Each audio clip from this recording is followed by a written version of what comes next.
Let's look at Mark chapter 7. There are the next three pericopes or sections go together. But I'm just going to kind of summarize them. But I do want to read the first one. The first one's a little bit shocking, a little bit. Even more shocking in Matthew's account, but Mark's account is shocking enough.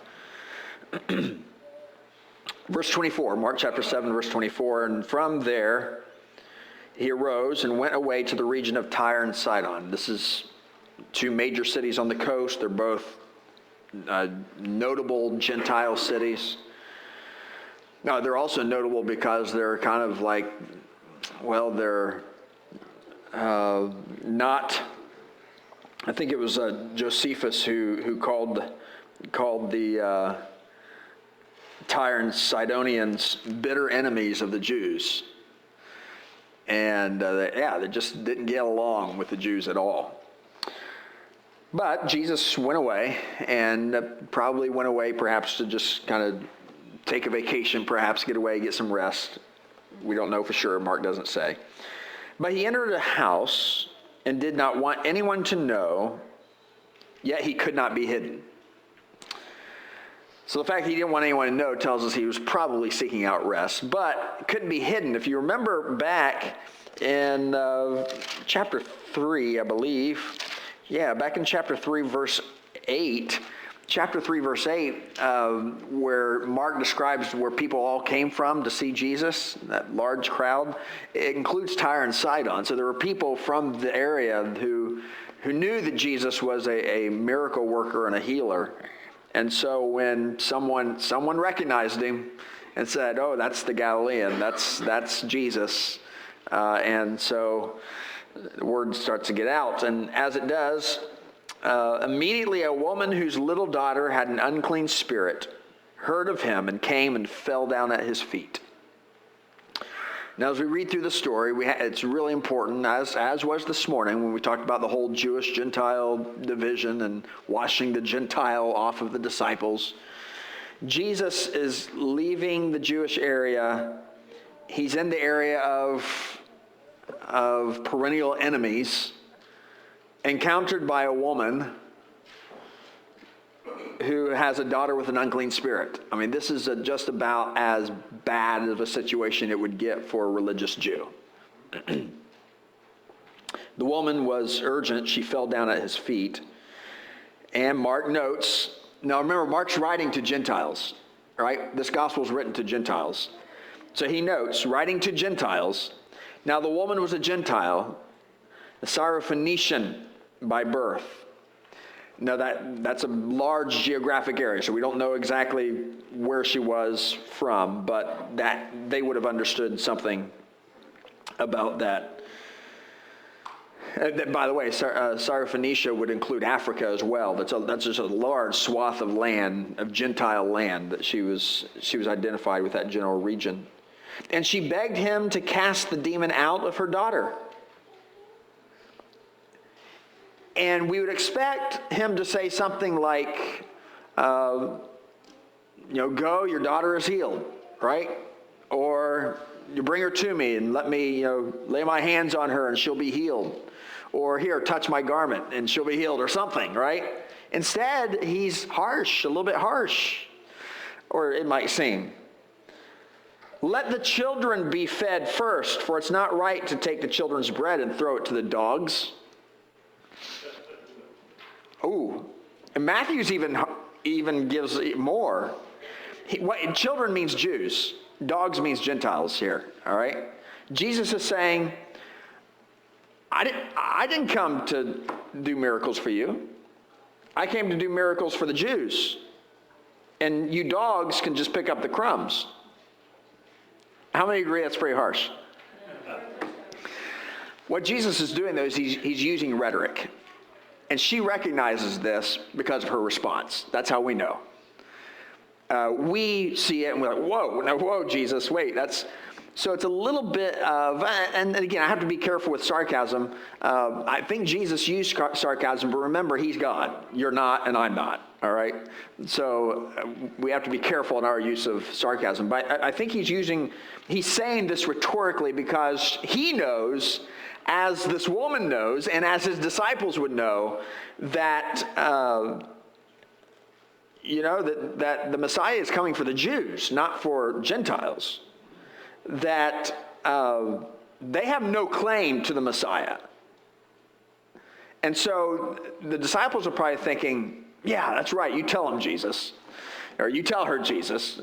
You make sure it's clear, you're our Messiah. You're not their Messiah, you're the Jewish Messiah. Or you're going to free the Jews from tyranny, not the Gentiles. And so he says, let the children be fed. And again, that means Jews. For it is not right to take the children's bread and throw it to the dogs. And what's really important is her reaction in verse 28. But she answered him.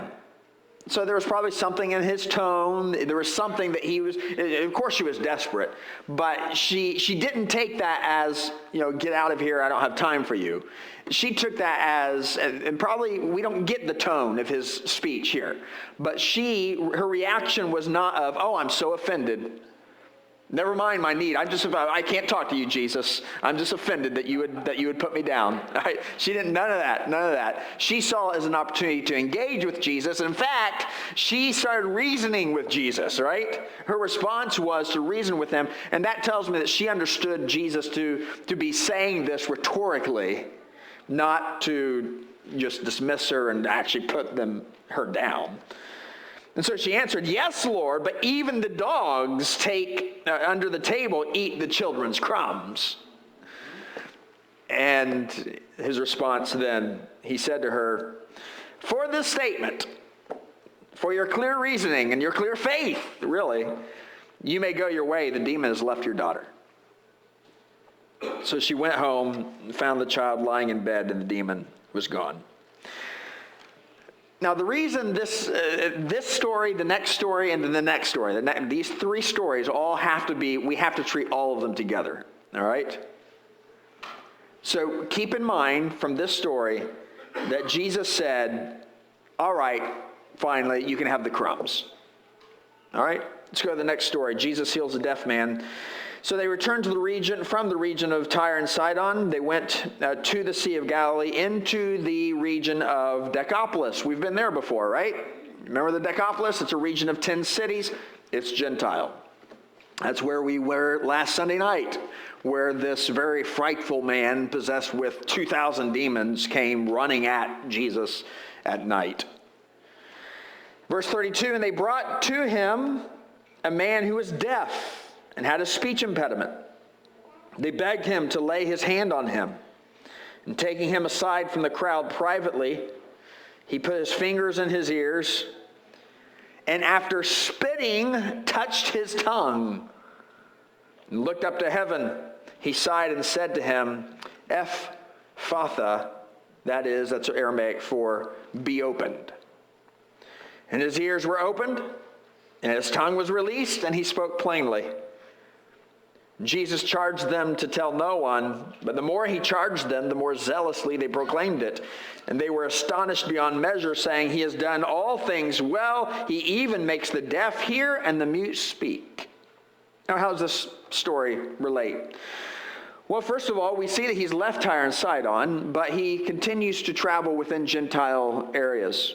And this is quite a several days' journey down to where he would go, back down to the Decapolis. But important again here that he's in a Gentile area, but in this particular Gentile area of the Decapolis, we don't know exactly where in that region he was, but it seems that I think we're going to see some indications here that it's not only Gentiles, but that in fact there are some Jews present as well. In fact, we're going to see, I think, that there appears to be Jews who have traveled with him now into the Gentile territory. Before, that was a no-no. You don't go into the Gentile territory. But now he has a following of some Jewish people who are following it. And one of the ways we know that is because he speaks in Aramaic here when he says, be opened. And that's not the language of the Gentiles. That's the language of the Jews. And so we know that probably he was, and this could have been a Jew here that he healed. It could have been. In any case, he's in the territory of the Gentiles, the Decapolis. There are two points here to notice here. First of all, it's a little bit odd that here on this occasion he sticks his fingers in his ears and then he spits on his tongue. So that's kind of is Jesus becoming a little eccentric here, or what's going on? Honestly, I don't know about the fingers in the ear thing. I honestly don't. That's weird. Sounds weird. Jesus knew. But there is record, and it's well documented, that the spitting on the tongue was a legendary. It's actually, I came across several sources that describe how a king, in one case, a king in their Gentile legend healed somebody by spitting on them. The idea was even the spit, the grossest part of someone who's royal and powerful, has healing power. That's the idea. If you can just get the spit of the king or spit of some well-known magician, then maybe you'll be healed. Well, Jesus knows that. And even though he took this man aside, where it's at least semi-private, perhaps disciples were there, perhaps there were at least a small group, we don't know for sure, but takes this man aside privately, and he does this. What's he doing? Well, first of all, he's reaching into what we might call their plausibility structure. That means their mental ability to conceive of what is true. This man knows the legends of their magic in their culture. And Jesus is taking ownership. He's not identifying with magicians. He's saying all those legends of great men and your folklore, all the power that you think that they have, I'm the one that has the power of healing. Right. And I'll even speak or heal in your language. I'll spit on you. That's what's happening here. He probably wouldn't have done that in a purely Jewish setting. That's not part of, at least I'm not aware of any history of that happening in the history of the Jews, but certainly in the history of the Gentiles. The other thing that's interesting here is in verse 36, he tells them again not to tell anyone. Now remember, the reason he has done that before, including to the demons themselves, is because of the almost certainty that there would be a Jewish uprising trying to make him king and make him something that he didn't come to be. And so why would that happen here in Gentile area? Well, a couple of reasons. One is that it does, we'll see in the next story, that there are quite a few Jews who have come on this occasion, have traveled into Decapolis, because Mark is going to tell us that Jews have come, or that people have come from far away to be with Jesus. And I think, that includes some Jews in this case. And so there's still a little bit of a caution here on Jesus' part that the ones who are following him, why are they following me? They're still susceptible to trying to come up with their own plan of messiahship rather than following God's plan.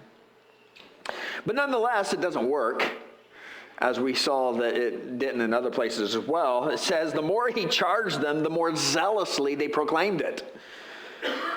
And they were astonished beyond measure, saying, he has done all things well. He even makes the deaf hear and the mute speak. Now remember, we don't know exactly the ordering. We don't know, because Mark doesn't put all the stories in chronological order, so we don't know if likely the demon-possessed man who lived among the tombs had already been healed, so that was probably before this. And if it was, then this is just more affirmation in the area of Decapolis that Jesus is a healer, a wonderful healer, miraculous healer. But then I think the next story, the feeding of the 4,000, is really the clincher. Let's look at it very quickly. In those days, when again a great crowd had gathered and they had nothing to eat, he called his disciples to him and said to them, I have compassion on the crowd. Now this is a little bit different than the feeding of the 5,000. Remember, he told the disciples, you feed them. The disciples came and complained, hey, they're hungry. Let's let them go home and get something to eat. No, you feed them. This time, Jesus has compassion on the crowd because he says, they've been with me now 3 days and have had nothing to eat. Now, we need to understand 3 days would include that perhaps they came on, a Sunday evening before sunset. They were there through the night, full day the next day on into the morning of the third day. So that doesn't mean, 3 24 periods of time, but portions of 3 days, or at least one full day with a portion of 2 days on either side. And if I send them away hungry to their homes, they will faint on the way. And some of them have come from far away. Well, there's probably a sermon there, Brother Fulton. There's probably a sermon there that ought to be for us on Sunday mornings when we preach long sermons, right? Send them away after 3 days, else they may faint of hunger. Because he's noticed this stuff. If I send them away hungry to their homes, they'll faint on the way, and some of them have come from far away. His disciples answered him and said, how can one feed these people with bread here in this desolate place? This is the word that's often used for, and they are, in a desert, in a wilderness, in a desert place. And by the way, the Gentile side, the east side of the Sea of Galilee, is desert.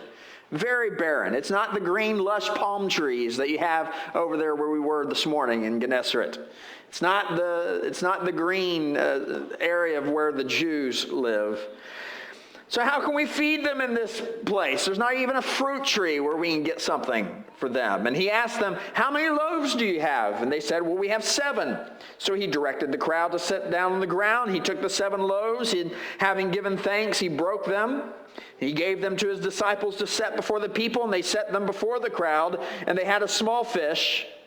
And having blessed them, he said that these also should be set before them. And they ate, and they were satisfied. And they took up the broken pieces left over, and they had 7 baskets full. And there were about 4,000 people. And he sent them away, and then immediately he got into a boat, and he and his disciples went off to their next location. Why is this so important? This is so important because we see that Jesus has performed a very similar miracle, correct? Back in chapter 6. He performed a very similar miracle in the feeding of the 5,000. But now here's another occasion in which he's doing this. But that feeding of the 5,000, that took place over on the Jewish side of the Sea of Galilee. Now he's on the Gentile side of the Sea of Galilee. And Mark is putting these stories together. And now he's putting these stories together. It doesn't mean they happened that they were necessarily close in time necessarily, but he's putting these stories together, all of them happening in Gentile areas, because he's making a point that Jesus clearly taught his followers. Do you remember the Syrophoenician woman who was just asking for crumbs? Just even the dog will eat the crumbs from a table. And Jesus responded by healing. And the idea here with that is, and Matthew makes this clear. In fact, let's just turn to Matthew for just a second. Turn to Matthew chapter 15, verse 21. This is his account.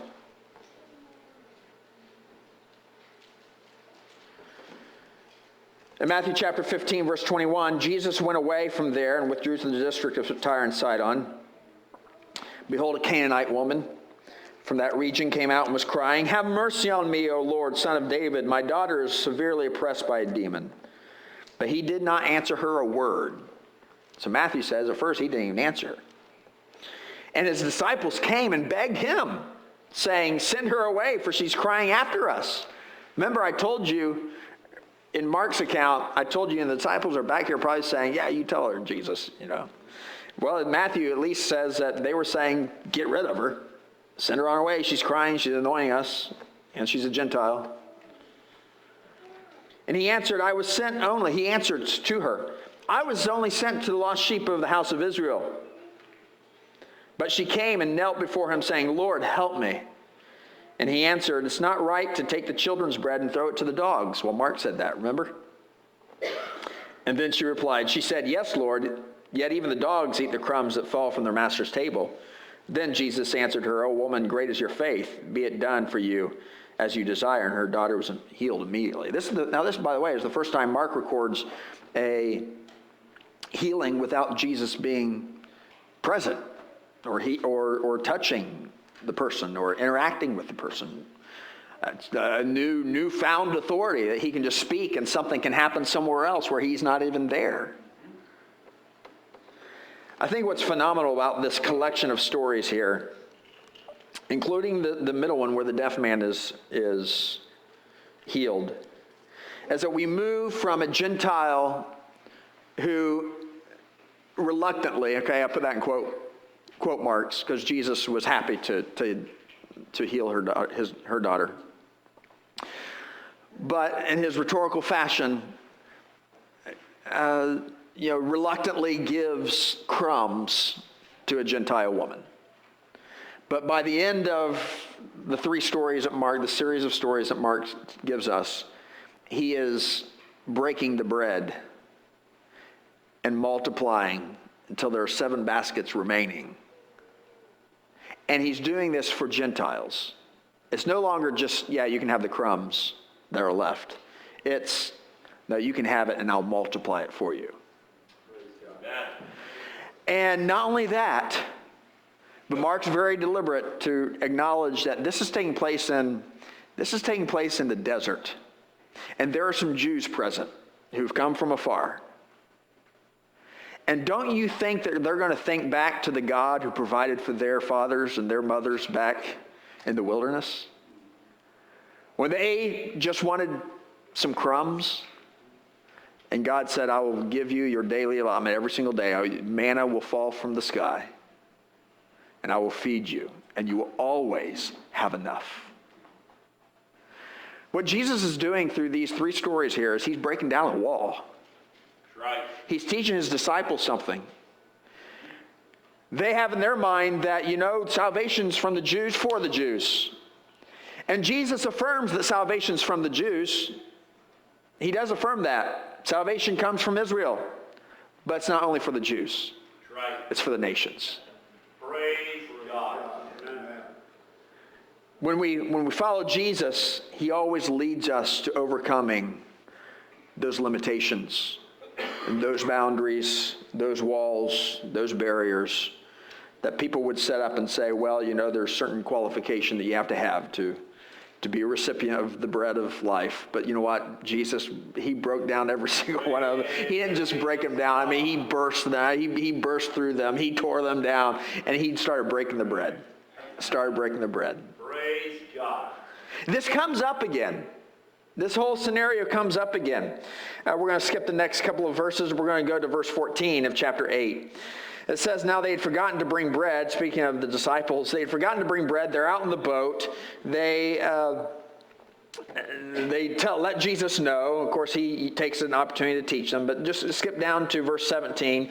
And Jesus said this. He says, why are you discussing the fact that you have no bread? Do you not yet perceive or understand? You've seen me twice multiply bread, and you're complaining because you have but 1 loaf. Having eyes, do you not see? Having ears, do you not hear? Do you not remember when I broke the 5 loaves for the 5,000? How many baskets full of broken pieces did you take up? And they're like, oh yeah, we took up 12. That's right.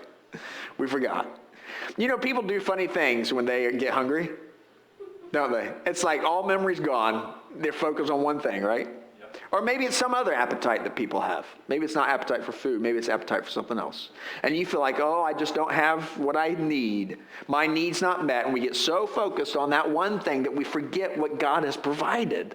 Right. And that's exactly where the disciples find themselves. And so here we are. How many, I don't know if he asked a second time, but how many did you say we had left? 12. We had 12. Oh, and what about the time when I fed the 4,000? Remember that? There were 7 for the 4,000. How many baskets full of broken pieces did you take up? And they said, 7. And he answers them, do you not understand yet? So they're still pretty hard-headed. Still not quite getting it all, but Jesus will continue, and he will continue even in this gospel as Mark continues to tell story after story. They're getting ready to go back into Jewish territory here, but he has made it very, very clear that Jesus has come to be the Savior of the world. That's right. Yes, salvation comes from the Jews, but salvation comes for the world. It comes from the world. So as we follow Jesus, you say, well, how do we apply that framework into it? Well, there are a lot of barriers that people make. There are a lot of barriers that people build. A lot of them are social, right? A lot of social barriers, social distinctions. Sometimes it's just what's the word? There's a fancy word that sociologists probably have for it, but I can't remember what it is. But maybe just an insensitivity. And it is true, we do live in, sometimes we think that we live in a world, and we do, a world where people are just easily offended by stuff. And that's true. And I'm amazed by this lady, that she just she was not going to be offended. She was not going to take this. This is, you're going to listen to me. I'll eat the crumbs. Fine. Give me the crumbs. All right. Your faith is working. It's an incredible story. Some people, they almost look for opportunities to get offended. At the same time, though, it is true that we also live in a culture of insensitivity. We're just all messed up, right? How do we get it right? And I think we have to be aware of both. I think we have to be aware of personally. I just come back to Proverbs 19:11. Good sense makes one slow to anger, and it's his glory to overlook an offense. So just make sure that we are practicing the ability to overlook an offense, while at the same time not being insensitive to someone who Christ wants us to be salt and light to draw them in to him.